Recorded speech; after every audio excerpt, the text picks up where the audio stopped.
Olá, pessoal, tudo bem? Vamos dar então continuidade à nossa capacitação. Hoje com um tema que gera aí um certo desconforto, que deixa algumas dúvidas, que é exatamente o cuidado das feridas. Quem aqui que já não chegou, que já não teve uma enfermeira, que perguntou assim, doutor, qual cobertura o senhor sugere que a gente coloque aqui nessa ferida? A gente coça a cabeça tal, né? Fiquei pensando, tentando recordar. Mas hoje a gente vai trabalhar exatamente esse ponto. E para poder já facilitar e a gente começar aqui, né, bem quente, né, então vamos falar aqui das feridas ulcerosas mais frequentes que a gente tem. Então, dentre elas, nós temos a venosa, a arterial e a neuropática. Tá certo? Cada um aqui com as suas características distintas. Então, quando a enfermeira chegar para vocês falando ali, e agora, o que eu faço? Né? Como é que é a conduta? Vamos fazer aqui o curativo? Primeira coisa é a gente classificar que tipo de úlcera que a gente tem. Então, venosa, arterial e neuropática. Da venosa, a gente tem ali algumas características, como, por exemplo, pode, talvez aí associar com TVP, né? Mais comum, na verdade, é com varizes. O paciente ele tem ali a questão da imobilidade, da obesidade, uma atividade laboral em pé, ou então ele já teve histórico de trauma. Não costuma ter claudicação, tá ok?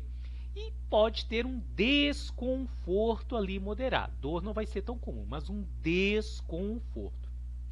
A arterial, o paciente já vai ter ali associado a aterosclerose, arterite, microangiopatia, claudicação intermitente, que alivia com repouso, dor, né, noturna, aliviada por uma posição pendente, ou seja, quando a perna está para baixo, melhora. Agora, quando ele eleva a perna ali no meio da noite, aí dói. Então, aí vocês vão pensar, opa, o Júlio falou.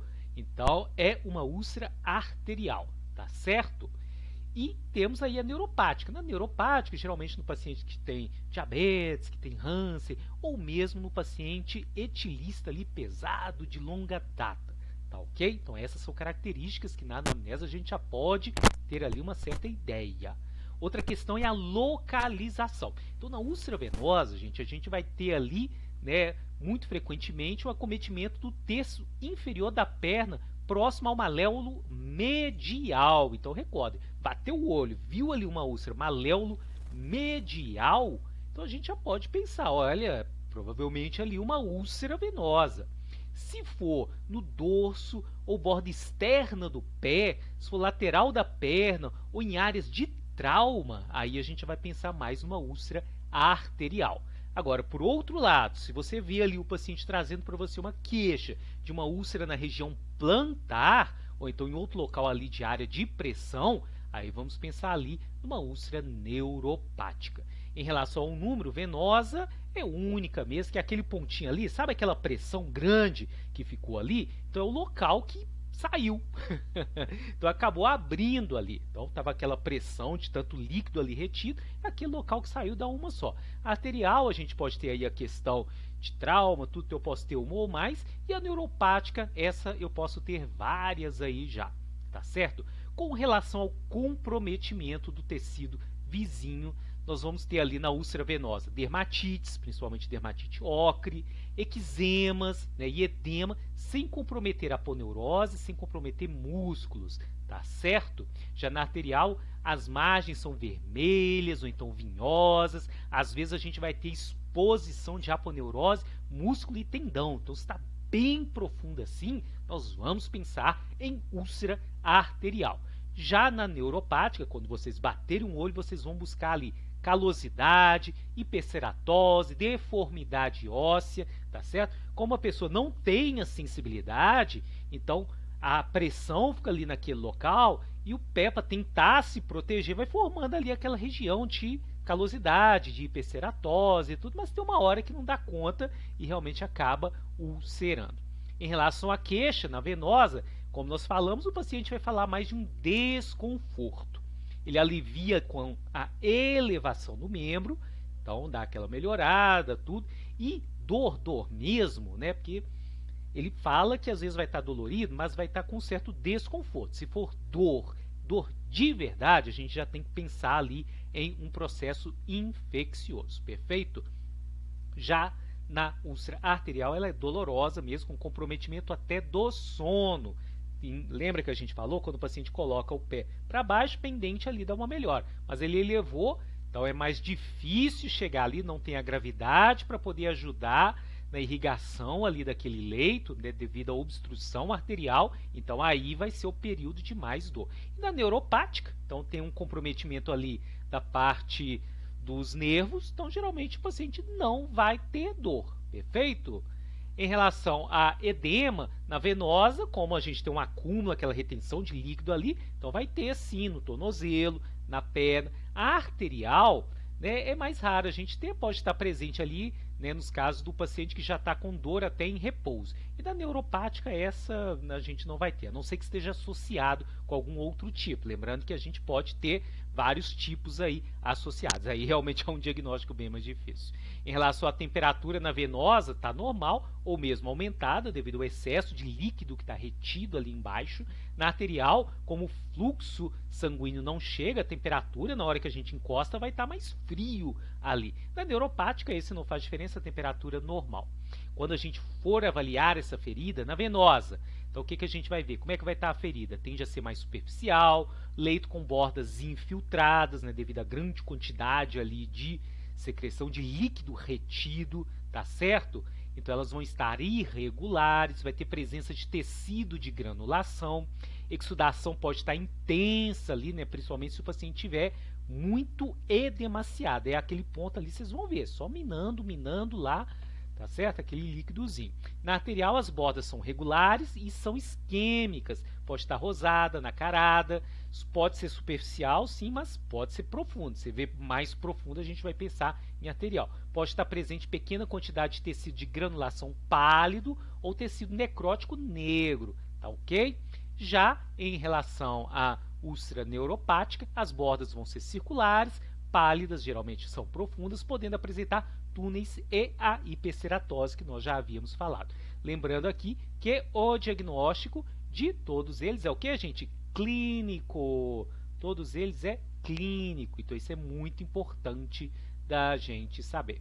Existem outros achados que a gente pode encontrar. Então, na venosa, a pele do membro acometido ela é lisa, tá certo? Por conta do edema, tá inchada ali, né? Brilhante, é descamativa, hiperemiada, pode estar hipo ou hiperpigmentada e devemos encontrar ali a dermatite venosa.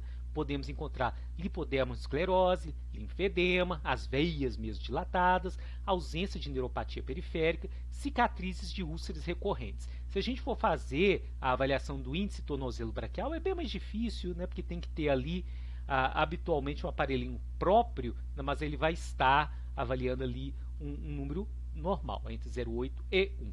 Na arterial, como é que a gente vai estar? Então, a pele vai estar ressecada, os pelos escassos, vai ter a questão da dor, os pés vão estar ali mais frios, vamos ter a atrofia da pele, que vai estar fina e lustrosa, perda de pelos, rubor, né, quando a perna está ali pendente, palidez quando a gente eleva aquela perna, possivelmente a gente pode encontrar ali gangrena e espessamento das unhas, isso é interessante.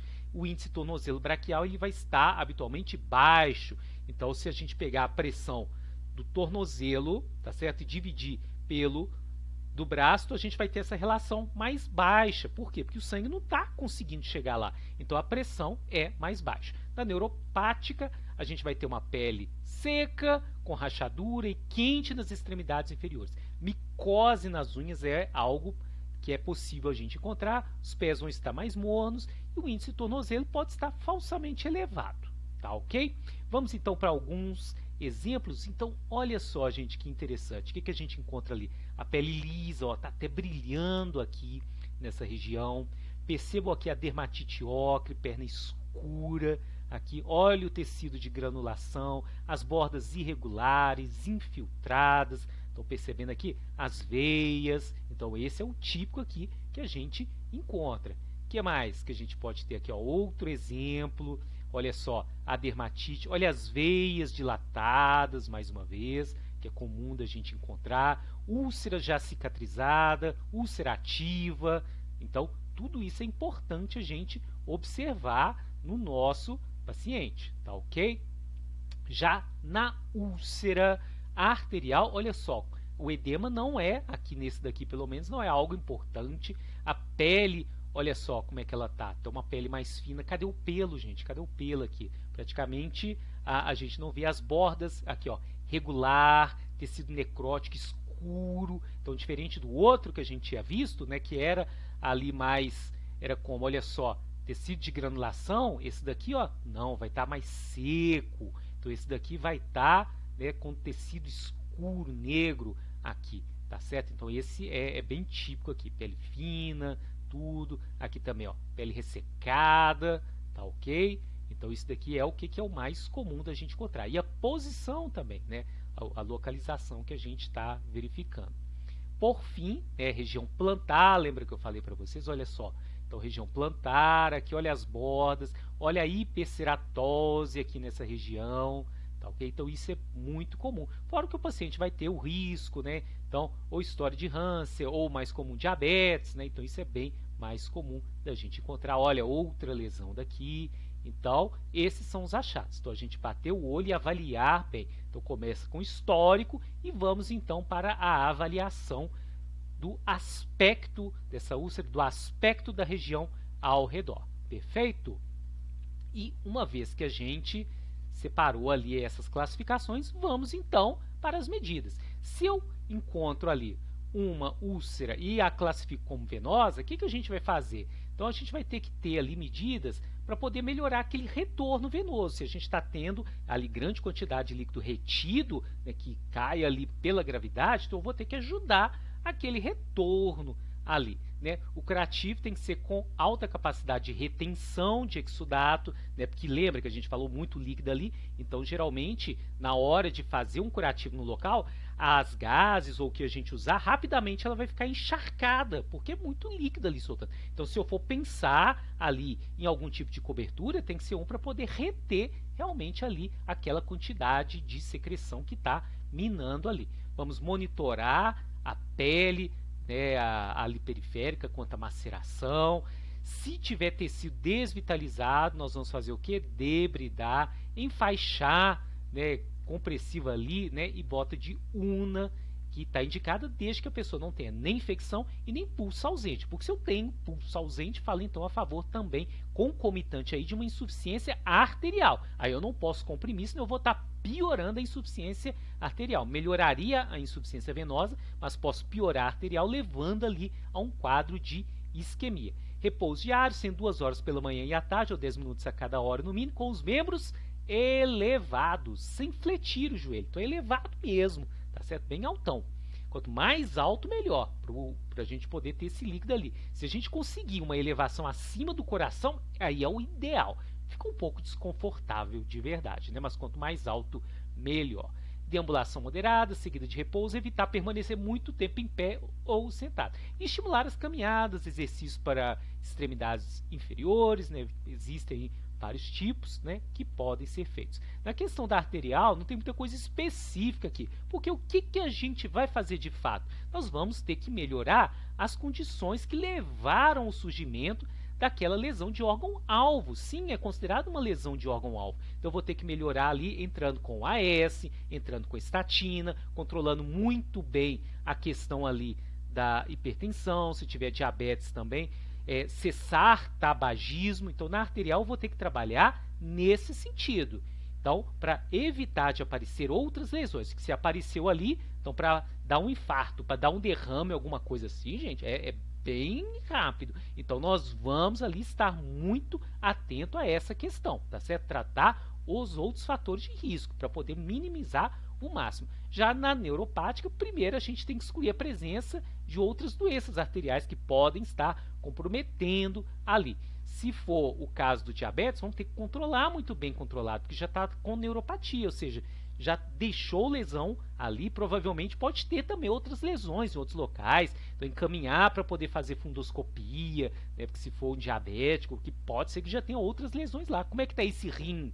Então, nesse paciente não é só tratar a úlcera, não. Então, lembrando que a gente não é né, olhou ali aquela lesão, o pé. Então nós abordamos geral. Então quando a gente pega ali os nossos pacientes, tem que avaliar por que chegou nessa condição. Então nós vamos ter que melhorar. Diabetes, se tiver ali tecido desvitalizado, a gente vai ter que debridar, tá certo? Dar instruções para o paciente com ênfase nos cuidados com o pé, seleção de calçado, se a gente conseguir encaminhar ali para a físio, por exemplo, para poder orientar o melhor calçado, ou de repente até fazer um calçado especial, tá certo? Evitar infecções, eliminar espaço morto e prover um ambiente ali que seja ideal para a ferida, evitando ali infecções ou outras questões. Perfeito?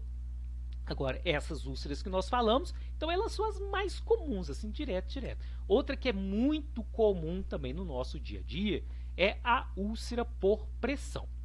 E aqui, aí eu lanço até um desafio aqui para vocês, gente. Úlcera de pressão é sinônimo aqui de escara? O que vocês acham, né?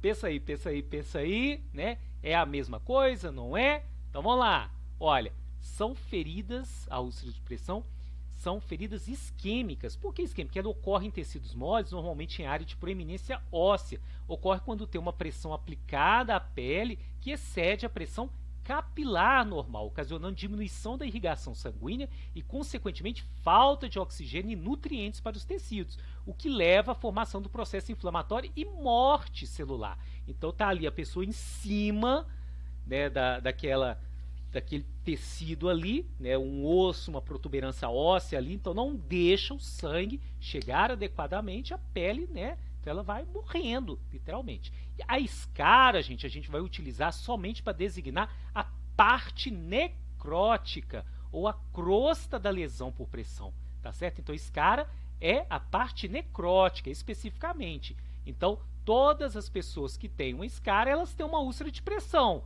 tá certo? Mas nem todo mundo que tem úlcera de pressão tem escara, tá certo? Então fica aí a dica para a gente não confundir os dois termos. E é muito confundido no dia a dia, para dizer bem a verdade. Uma vez que a gente encontra ali a úlcera de pressão, é interessante a gente classificar. Temos então o grau 1. O que é o grau 1? É aquele grau que o tecido está íntegro, a pele está intacta, né? A gente já vê ali uma certa mudança na temperatura, né? A paciente pode falar que está queimando ali a região, que está coçando. Então isso é muito comum, né? Um paciente que está acamado principalmente. A pele das pessoas claras, né, que a gente vai ter ali? Um eritema que não desaparece após a remoção. Então se o paciente estava numa posição, você pede para ele mudar de decúbito, continua aquela pele ali vermelha. Nos pacientes que já têm uma pele mais escura, o que a gente vai encontrar ali? Uma descoloração, manchas roxas ou azuladas. E como é que a gente faz para tratar? O tratamento objetivo é prevenir de evoluir, de piorar. Hidratar a pele, então a gente pode passar alguns óleos, pode passar Dersane, tem gente que passa óleo de girassol, tudo. Existe aquela briga ali, né? Dersane e óleo de girassol são intercambiáveis ou não? O pessoal, tem muita gente que fala que não, mas não tem uma pesquisa em cima ali do óleo de girassol, tem em cima do Dersane. Então isso aí com certeza a gente consegue falar. Do óleo de girassol não dá muito pra gente falar, porque não tem tanta pesquisa. As coberturas ali são protetoras para a gente evitar ali o surgimento, o aumento da lesão, a progressão para os outros níveis e utilizar ali dispositivos para aliviar a pressão. Então tem gente que enche ali a luva com água para poder colocar nos pontos, usa aquele colchão de casca de ovo, colchão d'água, então são todas opções, né? Mudança frequente de decúbito, então tudo isso, tá certo? Para poder evitar a progressão, porque aí pode chegar, né, se progredir, para o grau 2, que a gente já tem perda tecidual, que envolve epiderme e derme, tá certo? Ele pode chegar até na derme. Então, epiderme perdeu, já é grau 2. A pele, lembra, é a continuação, continua hiperemiada, pode ter bolhas que pode ou não estar rompidas. A prevenção daqui que a gente vai fazer é para evitar chegar no grau 3. Continua com a hidratação. Então, tudo que a gente fez antes vai continuar. A gente só vai aumentar, que tem que manter um meio úmido para as coberturas para auxiliar ali na cicatrização. Perfeito? O restante, gente, é tudo igual. No grau 3, aí essa perda tecidual já é mais importante, tá certo? Pode ter danos, pode ter necrose mesmo do subcutâneo, mas ele não chega até a fáscia muscular. Então a grande diferença é essa. Então é profundo, mas eu não consigo ver fáscia, eu não consigo ver músculo, tá beleza? Então a gente vai ter aquela úlcera superficial, com margens bem definidas. Lembra que a gente falou que é por questão ali de isquemia, né? A pessoa está em cima ali do local, o sangue não chega, então vai dar um processo isquêmico. Então vai ser semelhante àquela úlcera arterial, tá certo? Eu posso ter tecido necrótico, tá certo? Só que diferentemente, né, eu posso ter um exudato. Tratamento aqui é para evitar de chegar no grau 4. Vamos fazer aqui o desbridamento instrumental ou mecânico, tá? Autolítico, se for necessário, manter um meio úmido, o restante é tudo igual. No grau 4, aí esse daí já é uma perda, né, assim, muito importante. Já estou vendo músculo, gente. Aí já está realmente bem triste mesmo. Então a gente tem tecido necrótico, exudato e pode inclusive ter infecção associada. Aí é necessário muitas vezes ter que fazer um desbridamento, às vezes até cirúrgico mesmo. O restante do tratamento é o mesmo. Aqui, ó, só um esquema para a gente poder ver. Então, estágio 1, pele íntegra, mas está aqui, ó, vermelhinha já. Estágio 2, eu perdi tecido. Às vezes tem a bolha, tá certo? Mas eu já posso ter perdido, mas é mais superficial. Estágio 3, ele já se aprofunda aqui pelo subcutâneo, mas eu ainda não estou vendo musculatura. Estágio 4, eu já estou vendo aqui a musculatura, tá certo? Então, isso daqui é um esquema para a gente poder memorizar. Vamos, então, aqui para as figuras. Olha só, pele íntegra, grau 1. Grau 2 aqui, acometimento, então, de epiderme, derme. Grau 3 aqui, ó, bem mais profundo, subcutâneo. Grau 4 aqui já tem o acometimento, então, até a musculatura. Novamente aqui, ó, com ênfase. Então, grau 1, pele vermelha, íntegra. Grau 2 aqui, ó, bolha. Tá certo? Então, aqui, ó, aqui essa parte daqui é grau 1, mas aqui, ó, grau 2. Tá certo? Grau 3, chegou até subcutâneo. E grau 4 é aquele profundo, eu estou vendo a musculatura. Tá ok? Vamos, então, agora para um outro tipo de ferida, tá certo? Que é a ferida tumoral, bem triste, né? Muitas vezes porque se já está intenso assim, então é um paciente que já está mais complicado, mas eventualmente pode chegar até nós, né?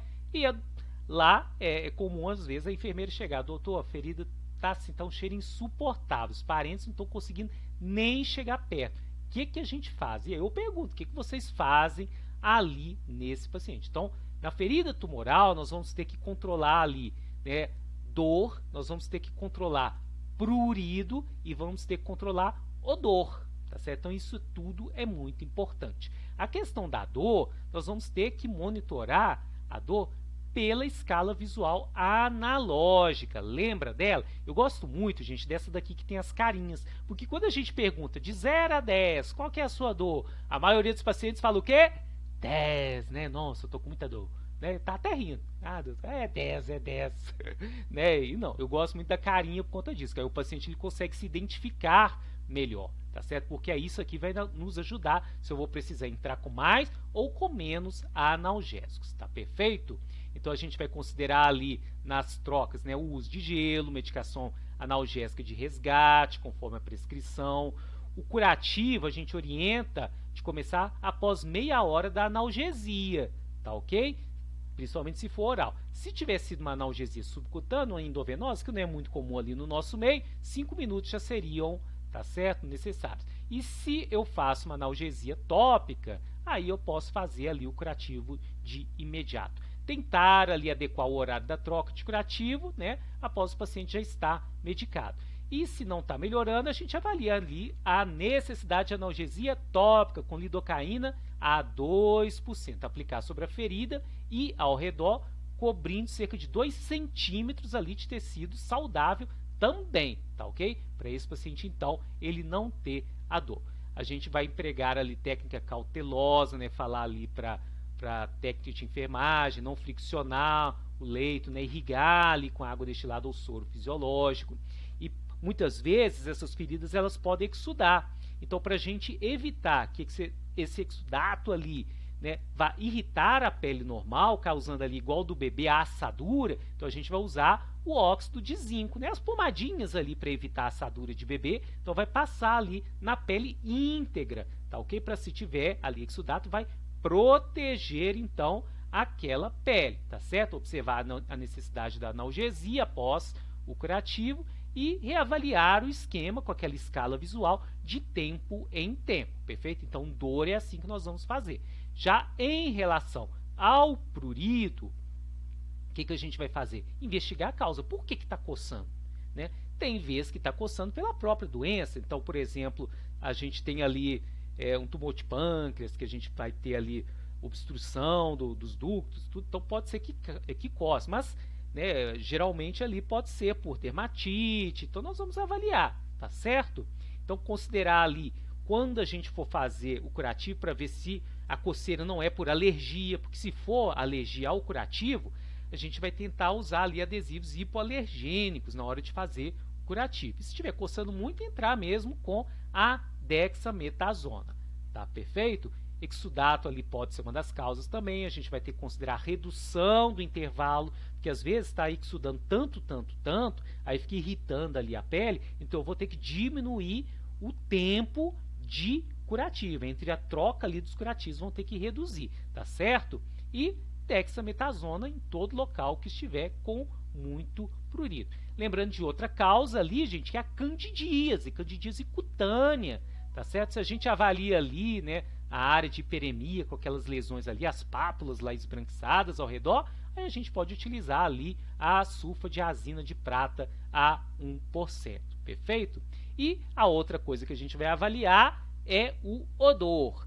É importante para a conduta a gente classificar esse odor. O odor pode ser classificado em grau 1, 2 ou 3. 1 é aquele que, quando a gente chega lá com o paciente, né, para poder avaliar, né, a enfermeira vai e abre para a gente para poder mostrar como é que está a ferida, aí você sente o cheiro, tá bom? Vocês lembram? Então já deve ter acontecido alguma vez. Então assim, doutor, a gente vai avaliar aqui, vão lá, acompanha para a gente poder ver como é que tá, aí vai, tira ali o curativo, aí abre e você sente aquele cheiro, né? Aí esse é grau 1.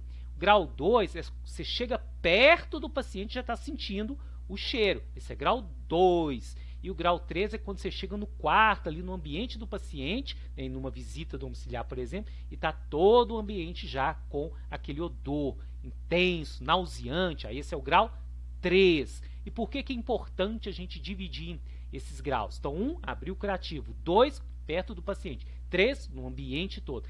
É importante, então, para poder mostrar ali a minha conduta. Grau 1, vou ter que fazer limpeza com soro fisiológico, mais antisepsia com clorexidina degermante, tá certo? A gente vai, aplica, depois retira com jato e soro fisiológico. Aí retira bem, tá certo? E manter as gazinhas com sulfadiazina de prata, é uma opção, tá certo? Se tiver com aquele cheiro ali, importante, né? Ou carvão ativado, se a gente tiver essa opção, tá certo? Se a gente tiver ali a opção de curativo com carvão ativado, você lembra do carvão? O pessoal coloca até na geladeira para poder tirar o cheiro, tudo, então ele absorve mesmo. Então, se a gente tiver lá com vocês, essa opção é ele. Se a gente não tiver, sulfadiazina de prata, que dá até para comprar, né, prescrever para o paciente, às vezes ele vai lá e compra, é uma opção, né, porque o curativo com carvão ativado é bem caro, tá beleza? Se o paciente tiver condição, ok, mas né, a maioria não tem, então a gente vai prescrever sulfadiazina de prata, tá certo? Ocluir ali com gás embebida em vaselina líquida, tá ok? Se não melhorou, depois disso tudo, a gente usa ali o metronidazol tópico, gel a 0,8%. Se não tiver o gel 0,8%, uma opção que a gente pode fazer é macerar comprimidinho do metronidazol, coloca ali com soro, né, coloca na seringa e na hora da limpeza, no finalzinho ali, a gente vai e joga na ferida. Mas é uma opção assim, né, sabe aquelas coisas bem MacGyver mesmo, né, não tem mais nada, né, para você poder fazer, o paciente não dá mais para comprar o metronidazol ou não está achando por algum motivo, então é isso que a gente vai fazer. No grau 2, que é aquele que você chega perto do paciente, mesma coisa, tá certo? A limpeza, antisepsia, só que aí a gente já, de cara, já aplica o gel de metronidazol, tá certo? Em gás, embebida em vaselina e aplicar no leito da ferida. Se tiver necessidade, não estiver melhorando, aí a gente pode orientar, buscar ali a cirurgia, tudo para poder fazer escarotomia do tecido necrótico, tá certo? E por fim, o grau 3, né, isso ali, gente, que está assim, está causando um mal tão grande que é considerado uma emergência dermatológica. A gente orienta os mesmos passos ali, mas a gente já passa metronidazol sistêmico, tá tá bom? Se o paciente está conseguindo ingerir via oral mesmo, tá certo? Outra lesão que é bem comum, né, no paciente, que nós falamos ali da neuropática, tudo, que são as lesões do pé diabético. Existe a classificação ali, porque a depender se é 0, 1, 2 ou 3, eu vou ter condutas diferentes. Então, o 0 é aquele paciente que ele está com risco, né, de ter uma úlcera, mas ele não tem úlcera, tá certo? Nada disso. E outra característica, a sensibilidade está ok, quem tiver ali, né, os filamentos para poder fazer o teste pode usar, então está preservado. Você palpa ali os pulsos, não tem nada que sugira doença arterial periférica, não tem deformidade nem nada. O que a gente vai fazer? Controlar a glicemia, avaliar os pés ali, tá certo? Pelo menos uma vez por ano, orientar calçado apropriado, né? Todos aqueles cuidados, então risco 0. No 1, o paciente já tem alteração ali, você usou o teste com os filamentos, já perdeu sensibilidade e pode ter aí deformidade. Se já tem isso presente, aí já tem que ter uns calçados adequados, porque exatamente a compressão, o calçado ali fica, né, gerando calosidade, porque deformou o pé, então encostando ali a pressão, então aquilo dali, né, daqui a pouco vira úlcera, né, aí é danado. Se ele está desse jeito, gente, de 6 em 6 meses, ou mesmo de 3 em 3 meses, a gente tem que avaliar aquele pé dali. Grau 2, a gente já tem perda de sensibilidade e a gente já tem a doença arterial periférica juntos. O calçado tem que ser apropriado, aí nesse caso tem que mandar para o vascular, tá certo? Doença arterial periférica já vai para o vascular. E o grau 3 é o paciente que até já teve, né, úlcera, que já teve amputação, aí vale tudo aquilo, só que precisa ali reavaliar com um especialista de 1 a 2 meses, tá certo? Não sei como é que é em Neves, mas é possível, né, se tiver, né, encaminhar mesmo para o ambulatório de pé diabético. Lembrando que a gente já tem que estar com o controle da glicemia, né, dos níveis glicêmicos, isso é nosso, tá bom? Não é o pessoal do pé diabético que vai cuidar, não, é a gente. Eles vão cuidar ali dessa questão, de repente fazer um duplex, ver outras questões, tá certo? Ver calçado, tudo. Outro tipo de úlcera que a gente pode pegar aqui, diagnóstico diferencial, da leishmaniose tegmentar, né? O que é aquele quadro clássico, né? As bordas elevadas, em moldura, o fundo granuloso, com ossexudação, e normalmente é indolor, pode ser localizadas, né, única ou múltiplas, disseminadas, lesões muito numerosas em várias áreas do corpo. Na maioria das vezes ela apresenta como uma lesão única mesmo, tá certo? Então é desse tipo daqui, olha só. Então, dependendo do local, foge daqueles locais que a gente havia falado inicialmente. Olha essa daqui, é figura de livro, olha a borda elevada. Se a gente encontrar isso daqui, aí habitualmente é importante solicitar a avaliação aí mesmo para poder confirmar o diagnóstico e iniciar o tratamento, tá bom? Então, como é que fica aqui? Só rapidinho para a gente poder ver. Então, existe, depois eu mando para vocês o material, tá certo? O guia para poder avaliar. Então, avaliar a causa, o tipo de lesão, né, se foi abrasão, laceração, contusa, queimadura venosa, arterial, avaliar o tamanho, comprimento, largura, profundidade, tá certo? O leito, como é que está epitelizado, está granuloso, está desvitalizado, seco, úmido, esfacelo, né, que é aquele negócio amarelo, necrose, que é negro, marrom, tem escara, agora você já sabe o que é escara. Né, o espaço morto, tem túnel, tem fístula, tem cavidade, as bordas, como é que está? Está regular, irregular? Então isso tudo a gente vai avaliar. Exudato, está seroso, né, clarinho, está sanguinolento, sério sanguinolento, purulento, né, sugerindo já infecção, pio sanguinolento, e a quantidade, 0 é nenhuma, né, uma cruz é pouco, né, chegando até 4 cruzes, que é bem abundante. Odor, a gente avalia, e a pele, né, perilesional, como é que ela está? Com que característica? Está fria, está quente, por aí vai. E as úlceras que a gente tem que classificar, né, úlcera de pressão, que estágio que ela está, tá certo? Do pé diabético também, 0, 1, 2, 3. Então, isso tudo é importante a gente fazer a avaliação. Desbridamento. Então, existe o tipo que é chamado autolítico. O autolítico é aquele que o próprio corpo vai debridar, tá certo? Por ele mesmo. Então, as células ali, né, os fagócitos, vão comer o tecido desvitalizado. Tá, ok? Então, eles já sabem, é inteligente as células ali, então elas vão comer direto. A gente só tem que manter um ambiente, o que, gente? Úmido e quentinho, 37 graus ali. Então, Na verdade, os curativos que a gente vai fazer é para garantir que o ambiente esteja úmido e quente, tá certo? É para isso, né? Não pode ter infecção e é para isso, para poder manter, que aí o próprio corpo vai fazer o desbridamento autolítico. Existem outras opções ali também, que são químico, colagenase, né, que o pessoal usa, só que a colagenase ela tem um problema, que ela não sabe o que é tecido desvitalizado, então muitas vezes ele come também o tecido que está bom, aí a úlcera não fecha. Eu já vi angiologista que passou, ó, pode usar isso aqui na ferida, até o retorno, aí o paciente está lá 3 meses usando e a úlcera não fecha, lógico que não, porque ele está comendo tecido que está viável, vê se pode, então isso é um grande problema, tá certo? E por fim, que as técnicas de enfermagem fazem, ou muitas vezes a gente encaminha para a cirurgia, né, para poder fazer o desbridamento mecânico, que aí vai, retira, tudo, perfeito? Antibiótico. Se a gente acha que está infectado aquela lesão, gente, não adianta a gente fazer suave, porque ali aquele tecido, ele está colonizado. Então, muitas vezes, se eu faço um suave, ele vai mostrar para mim o quê? Ele vai mostrar para mim, né, a bactéria que está colonizada. Pode até ser que, por sorte, pegue a bactéria que está causando a infecção. Tá certo? Então não dá muito para a gente confiar. Então isso aí não faz. Se vocês forem fazer alguma coisa, mas eu sei que é muito difícil, eu aqui também não consigo fazer. Opa, desculpa. Que é fazer o quê? Seria a biópsia. Aí você colhe ali, faz uma biópsia, leva para análise. Aí sim a gente consegue ver que bactéria que é. Perfeito? Então a gente vai fazer meio que empírico mesmo, né? Classificando em leve ou moderada a grave. Leve é aquela que é superficial, não tem toxicidade, não tem febre, não tem mal-estar, celulite é menos de 2 centímetros, né? Ulceração pequena ou mesmo ausente, isquemia, né? Discreta.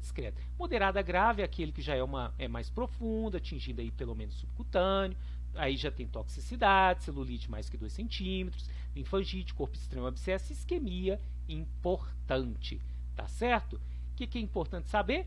Que o antibiótico ele é realmente escolhido de maneira empírica e é oral, porque não tem muita evidência de tratamento tópico para infecção de ferida, tá certo? Então, se for leve, a gente entra com cefalexina, clavulin, clindamicina. Se é moderada, clindamicina, cipro mais clinda, tá ok? E se é grave, aí geralmente já precisa estar avaliando ali, né, o paciente com mal-estar, tudo, tem que encaminhar, muitas vezes usar vanco, tá ok? Então já é bem mais grave. E agora nós vamos para as coberturas, tá ok? Então o que a gente vai cobrir ali aquela lesão? Gente, se você não tem nenhum curativo especial, o que a gente vai fazer? Gazinha, tá ok? Umedecer a gazinha para não grudar ali na lesão, coloca uma seca em cima. Para quê? Para manter a ferida úmida. Lembra que a gente falou? Eu preciso, para poder debridar e para cicatrizar, ela tem que estar quentinha e tem que estar úmida, tá certo? Não tem contraindicação. A única coisa que a gente tem que saber é o seguinte: se está exudando muito, eu tenho que fazer trocas mais rápidas. Se não está exudando muito, eu posso trocar, tá certo, até uma vez ao dia. Nunca mais do que 24 horas com a gazinha em cima ali daquela ferida, tá certo? Então, esse daí é o Coringa. Serve para todos. A diferença vai ser o quê? A frequência de troca, tá bom? Então, umedeço, coloquei ali, umedecido, aí coloquei uma seca por cima e enfaixo. Perfeito, tá certo? Muitas vezes a técnica ensina o familiar a fazer, tá ok?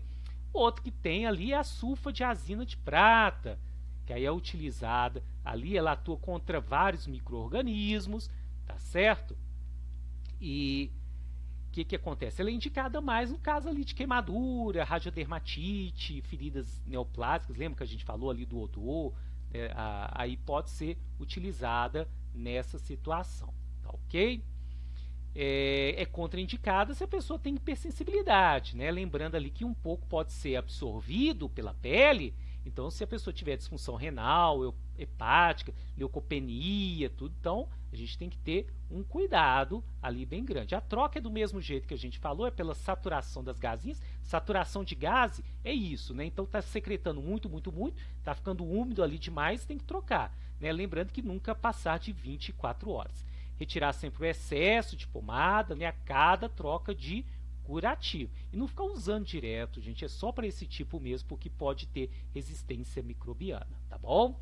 Outro tipo de curativo é a placa de hidrocoloide, essa daqui, né? Muitas vezes vem, aí a gente tem aqui, ó, a placa, a gente vai, tira aqui ela, ó, tá certo? Coloca em cima da ferida da pessoa, tá bom? O que ela vai fazer? Ela vai manter ali, então, o ambiente úmido, tá certo? E quente. Então, ela é indicada para feridas com baixa a moderada exudação, não infectadas, com ou sem tecido necrótico, queimaduras superficiais. Então, essa é a indicação. A interação dessa cobertura, gente, com o exudato da ferida, então ela é hidrocolóide, a placa, ela tem que ter um pouquinho de exudato. Ela vai formar um gelzinho ali amarelo, viscoso, né? Às vezes, quando a gente não está muito acostumado, até pensa ali que é um tecido, que é uma secreção purulenta. Não, realmente é do hidrocolóide, que formou aquela secreção ali, né, de odor importante. Ele vai minimizar a ocorrência de dano ao leito da ferida no momento da remoção. Ele tem permeabilidade seletiva. O que é isso? Permite os gases passarem, né, e evaporação da água, e é impermeável a fluidos e micro-organismos. Diminui a chance de infecção. A troca deve ser aplicada diretamente sobre a ferida, deixando uma margem aí de 1 a 2 centímetros. A maioria daqui que a gente vai falar é assim, deixar sempre 1 a 2 centímetros. Pode ser recortada, não precisa de tesoura estéreo, tudo, e pode ficar por até 7 dias. A gente só não utiliza se estiver secretando demais, exudando demais. Aí não dá realmente para eu poder utilizar. Outra, gente, que é muito utilizada, chamada de carboximetilcelulose hidrofibra, é o Aquacel. Geralmente os enfermeiros falam, a gente tem Aquacel, tá ok? Ele forma como se fosse isso aqui, ó. Lembra até uma telinha que a gente coloca em cima da lesão. Então, uma fita ou placa, então vai manter o ambiente úmido, promove desbridamento autolítico, o corpo sabe o que precisa ser desbridado, a absorção ocorre na vertical, não extravasa para a pele, ele é indicado para ferida com moderada intensa exudação, com ou sem infecção. Então, tanto faz, com ou sem, tá certo? Com ou sem sangramento, olha que legal. Então, se tiver sangramento, Aquacel, tá bacana? Então, sangrou ali, Aquacel é uma boa para a gente fazer. Se está sangrando, então lembra disso. Sangrou, Aquacel. Tá certo? Com ou sem tecido necrótico, ferida cavitária, utilizar a fibra, né, e queimadura de... Então ele é assim, quase que um coringa, né? Então tem que estar secretando, só não pode estar demais. Tá ok? A troca, né? A gente sempre tem que deixar aquele, né, pegar um pouquinho ali do tecido, tá certo? E também não pode passar de 7 dias. Se tiver uma lesão seca, aí eu não vou utilizar o Aquacel, tá bom? A espuma, muitas vezes a gente vê aí a enfermeira falando da espuma, tá certo? Quando que a gente vai utilizá-la, tá certo? O que acontece? Ela é aquela espuma macia, né, não aderente ao leito, ela tem capacidade absortiva. Então, vocês já podem imaginar aqui o porquê que a gente vai utilizar, né? Então, ela tem uma camada que pode ser adesiva ou não, a gente pode ficar por lá por até 7 dias, tá ok? Então, isso é importante. É indicação, então, se ela tem um poder absortivo, para ferida com moderada intensa exudação. Então, se está saindo muita secreção, tá certo? Eu vou utilizar, então, as espumas. Com ou sem infecção, tanto faz. As trocas também, mesma coisa, até 7 dias. Perfeito? Não deve ser utilizado nos pacientes que têm sensibilidade à prata e nem com soluções de hipoclorito ou peróxido de hidrogênio, que senão vai ter a inativação da prata. Outro também, que vocês já devem ter ouvido falar muito, né, o carvão ativado. Então, habitualmente, ele é isso daqui, ele é fechadinho. Essa figura eu só coloquei aqui porque para poder mostrar lá dentro que é o carvão ativado, mas ele é todo fechadinho. Aqui um exemplo, ó, colocou aqui no paciente, na ferida. Eu posso colocar lá dentro, ó, formar vários, combinar alguns para poder tirar esse espaço morto, tá bom? Então ele é estéreo, ele tem ação bactericida, favorece desbridamento autolítico, mantém a umidade, temperatura, então tudo eu quero. O objetivo é manter úmido e quente, né? Nem pode estar de mais, nem de menos. Não pode ser recortado por conta daquilo que a gente falou, lembra? Senão o carvão vai sair todo. Então esse eu não posso cortar. Os outros que a gente falou, a gente pode cortar. Eu vou usar para feridas com moderada a intensa exudação, com ou sem infecção, com ou sem tecido necrótico, e feridas cavitárias e feridas fétidas, tá certo? Quando que é contraindicado? Se eu tiver reação alérgica ou sensibilidade, com pouco exudato, já que ele puxa muito, né? Ou se tiver sangramento. Lembra, do sangramento a gente vai optar pelo Aquacel, tá ok? Nas queimaduras a gente também não deve utilizar.